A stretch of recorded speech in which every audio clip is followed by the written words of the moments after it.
Hi friends, this is Darcy from Food for Your Life, Food for Your Soul, and today I'm going to be doing a gardening video. Now, a few weeks ago I did a video showing how I constructed raised beds. Today I'm going to show you how I'm filling them. So what I'm going to do is I'm going to turn the camera the opposite direction so you can see exactly what I've done. So basically in this bed, what I did, the very bottom I did put some cardboard down, but then the second layer just to kind of fill some space, but also this is kind of the Hügelkultur method that I think I mentioned before. I actually put down some pretty good sized logs, and then I'm basically covering them with hay.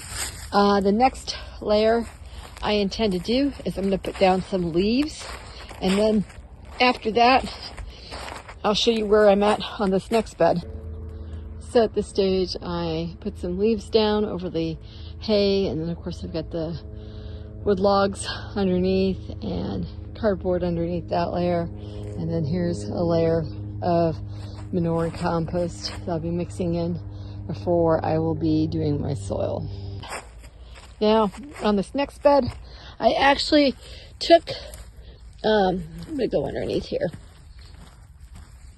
I actually did a compost manure mixture and then spread a layer of peat moss over that. And that's basically where the roots are going to go for these plants. Now, you see I started to plant some of my brambles, and what I did then is then topped it off with a soil mixture.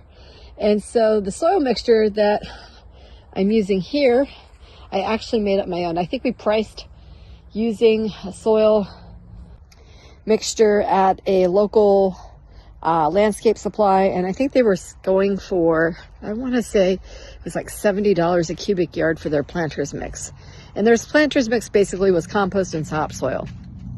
So what I did is I did price around, and it was actually, but by the time you figured in the delivery fee for the soil, it worked out to be a little cheaper making my own mix. And so I'm going to tell you exactly what I've done. Now I could have probably mixed in the peat moss with the soil and all, but I actually was wanting to try to keep the peat moss down near the manure where the roots are going to be, just to try to keep it kind of moist down there.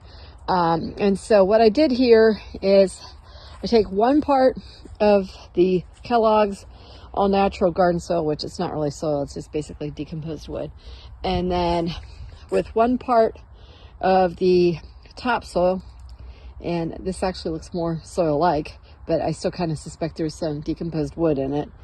I then mixed it with, I got this old scoop, probably, I'm going to say probably three or four cups of vermiculite, and then the same 3 or 4 cups of using perlite. So why use the perlite and vermiculite? Well, perlite actually helps with moisture retention. Vermiculite does as well, but it also kind of helps aerate the soil.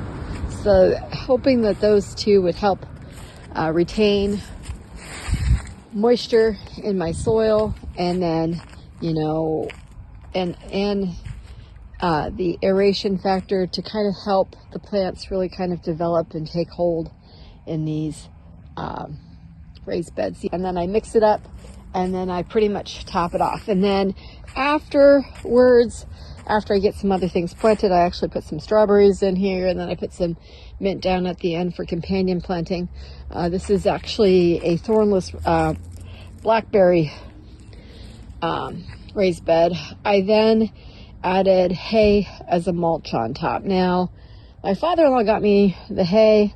I wish he would have got me the shortcut hay, because that would have been a little bit easier to manage in the garden, but he didn't know, so I'm basically using what I got. I think also in the future I might actually try some pine needles.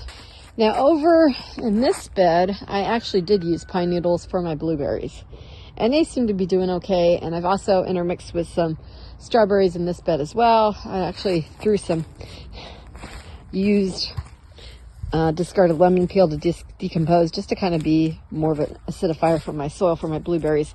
But I've got blueberries planted in 3 beds, and then I'm moving brambles out of 2 beds. I've got one here that I'm going to be moving, and moving these as well. And then the plan is to put blueberries in these next 2 beds. So that's basically the plan, but I just kind of wanted to show you how to kind of go about filling a raised bed and trying to do it fairly economically and trying to do this with, you know, as least of sinkage as possible. But of course there's going to be sinkage. I anticipate it. So I will probably be topping off with a topsoil compost mixture again. Probably, I'm going to assume, next fall. And first 2 beds planted, and then now I've got a soil layer on my last bed, and I'm going to go ahead and plant it up real quick and mulch it and call it a day. Anyways, folks, that's what I'm doing today. Have a blessed day.